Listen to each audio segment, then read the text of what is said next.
আসসালামু আলাইকুম ওয়া রাহমাতুল্লাহ।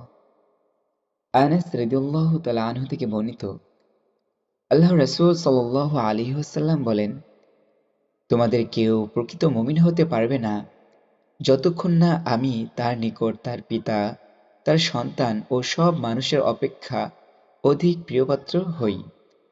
সহিহ বুখারী শরীফ, হাদিস নং 15। আনাস রাদিয়াল্লাহু তাআলা আনহু থেকে বর্ণিত, আল্লাহর রাসূল সাল্লাল্লাহু আলাইহি ওয়াসাল্লাম বলেছেন, তিনটি গুণ যার মধ্যে আছে সে ঈমানের স্বাদ আস্বাদন করতে পারে।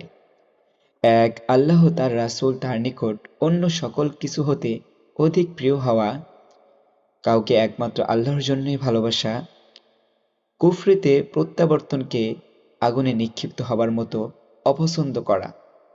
সহিহ বুখারী শরীফ, হাদিস নং 16।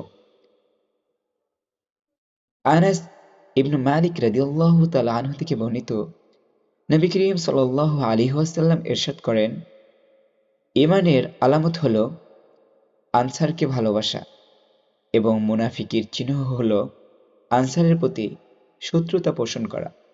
সহিহ বুখারী শরীফ, হাদিস নম্বর 17।